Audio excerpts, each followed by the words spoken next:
This is Mac OS Ken. A couple of price target cuts for Apple, continued confusion over Mac sales, and a call for more computer classes for kids. It is Thursday, the 14th of July, 2022. I'm Ken Ray, and this is news from Mac OS Ken, brought to you by yours truly and sponsored by Upstart. Fair and fast personal loans. Learn more and check your rate at upstart.com/macOSKen. This show is also sponsored by Notion, one workspace for your whole team. With hybrid work likely here to stay, the strongest teams are the ones who can keep it together without having to be together. Let Notion be the one hub where your whole team can share work and processes, manage projects, and collaborate with clarity. For companies of all sizes, Notion provides one central and customizable workspace that can be tailored to fit any team and bring all teams together to get more done and move faster. Yes, all sizes. Figma, Axios, Headspace, Duolingo. So many companies you know and use Notion. And those companies make it easier for your company. Notion has a worldwide network of millions of users creating templates, tutorials, and new inspiration.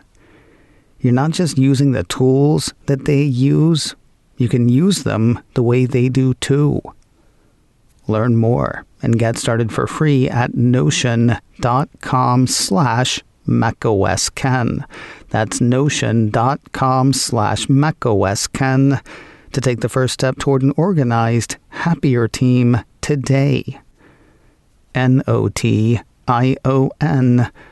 That's notion.com/macOSKen.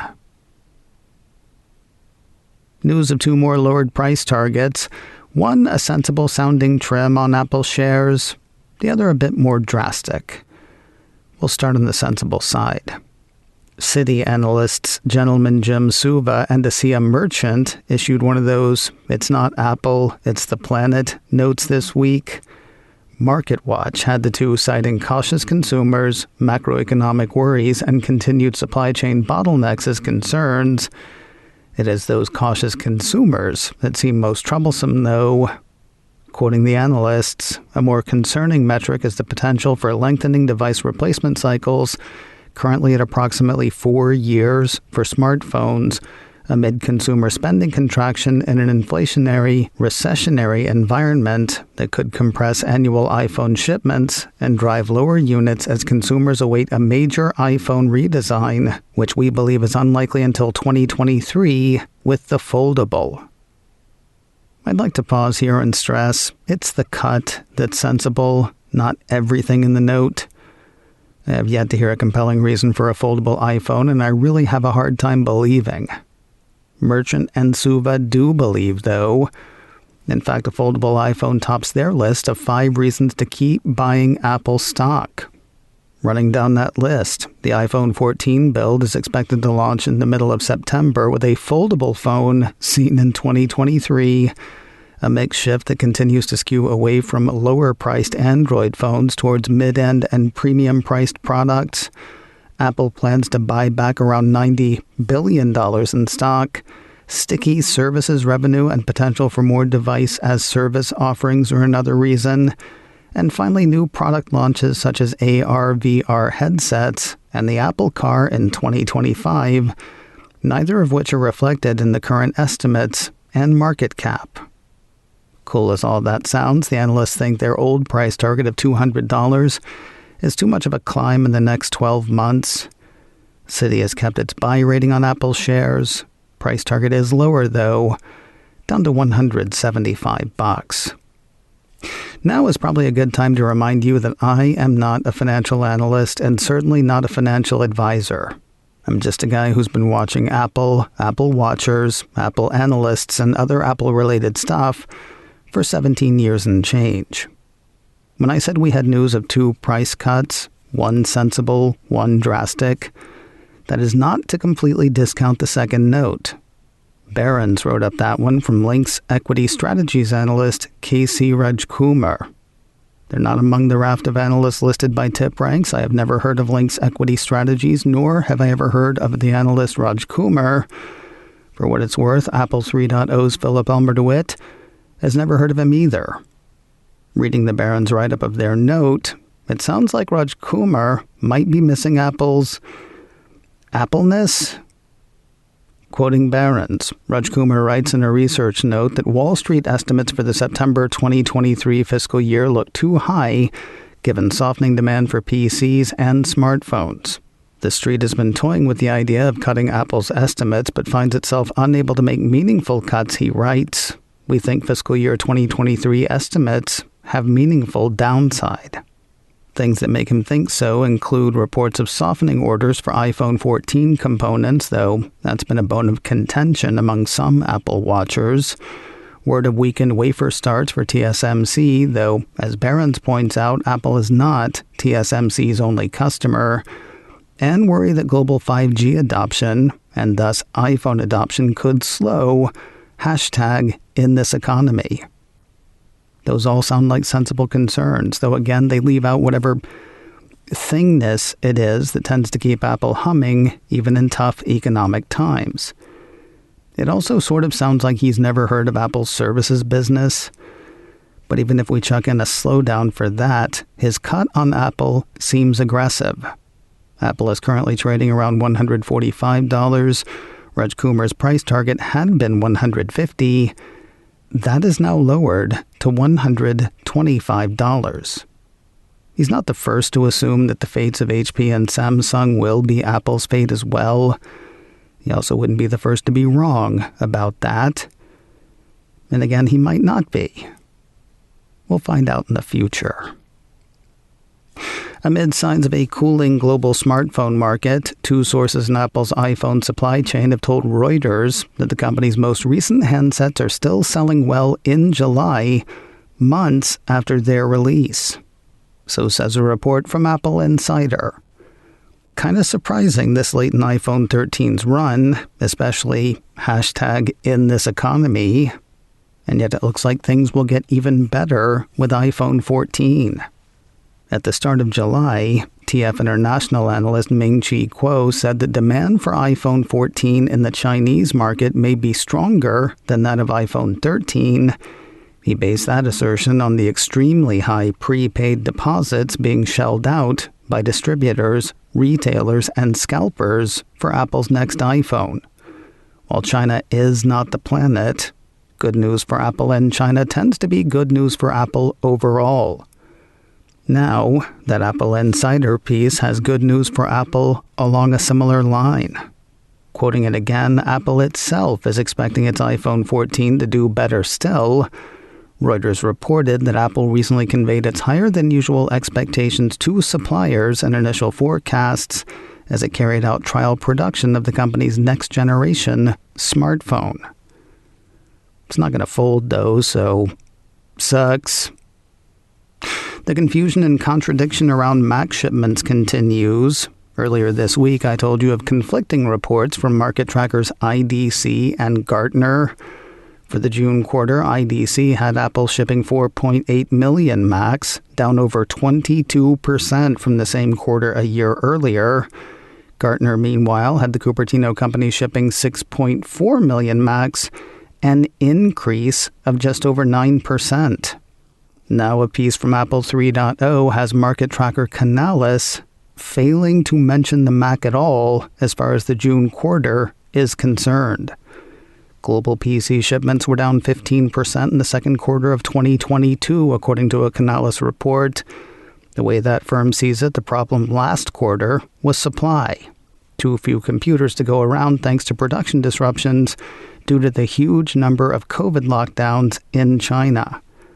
Looking ahead, the firm anticipates a problem with demand, at least from the consumer side. Conspicuous in its absence from the note is Apple, putting together its top 5 computer vendors, both desktop and laptop, for the June quarter. Apple's not in it. Number 5 on the Canalys list was ASUS with an estimated shipment of 4.66 million units. That means Canalys thinks Mac sales fell under that relatively low bar. Again, though, that is the same quarter that IDC pegged at 4.8 million Macs and Gartner pegged at 6.4 million. Let me know if you need me to pass the salt. More news in a moment, but first a word from Upstart. Fair and fast personal loans. Nobody expects unexpected bills or expenses. That's why we call them unexpected. When they hit, though, it can feel like being hit hard, like the weight of the world is landing on you. Find help with Upstart. Whether it's paying off credit cards, consolidating high-interest debt, or dealing with the unexpected, Upstart can help you get one fixed monthly payment with a clear payoff date. They look at more than just your credit score, factoring in income, employment, and other information provided in your loan application to find you a smarter rate for your loan. And the whole thing happens online. You can check your rate in minutes for loans between $1,000 to $50,000 without impacting your credit score. Don't wait and check your rate today at upstart.com/macOSKen. UPSTART. That's upstart.com/macOSKen to check your rate today. Don't forget to use my URL to let them know I sent you. Loan amounts will be determined based on your credit, income, and certain other information provided in your loan application. Go to upstart.com/macOSKen. Maybe it's coincidence, but just a day after news breaks of the end of Apple's association with former Chief Design Officer Johnny Ive, Apple's current VP of Industrial Design is talking product and process. A piece from Apple Insider says Evans Hankey, Apple's VP of Industrial Design, recently spoke with GQ Magazine UK about topics ranging from the MacBook Air's careful design, what inspired one of its new colors, and how the svelte laptop has always been provocative.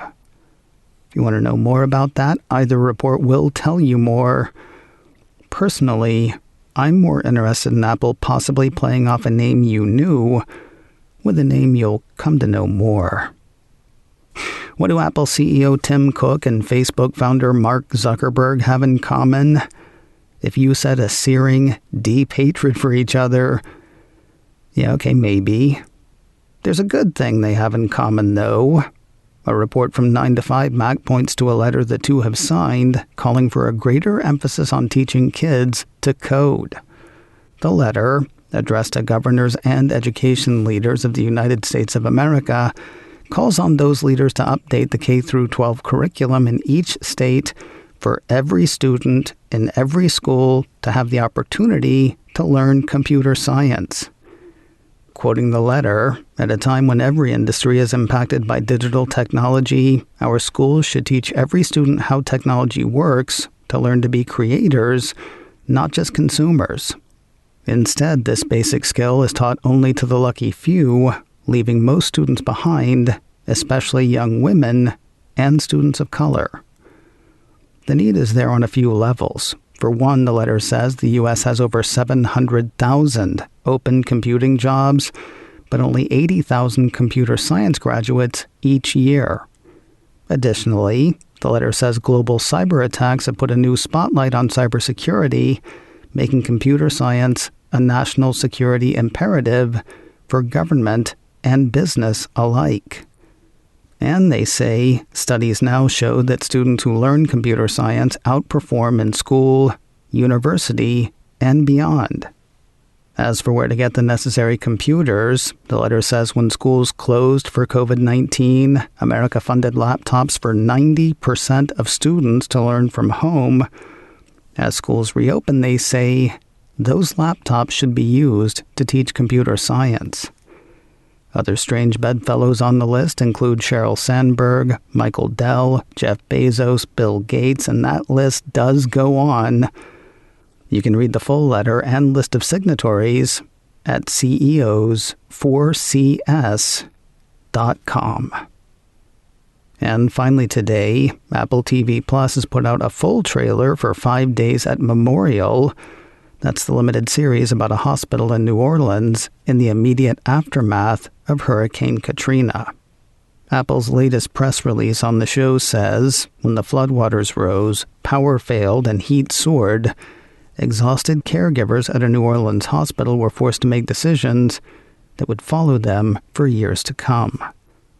Adapted from the book of the same name by Pulitzer Prize-winning journalist Sherry Fink, 5 Days at Memorial looks really brutal. The first 3 episodes hit Apple TV Plus on Friday, the 12th of August. They will run one a week after that through Friday, the 16th of September. You can, of course, catch the trailer on YouTube. macOS Ken, brought to you by me and sponsored by Notion, one workspace for your whole team. Learn more and get started for free at notion.com/macOSKen. This show is also sponsored by Upstart, fair and fast personal loans.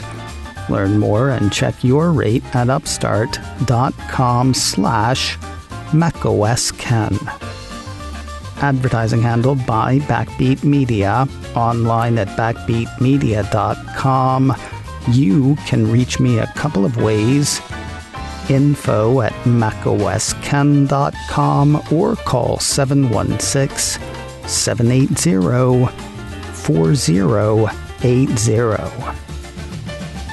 Until next time, that is news from macOS Ken.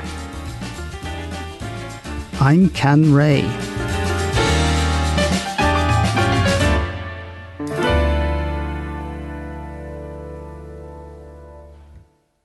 Ciao.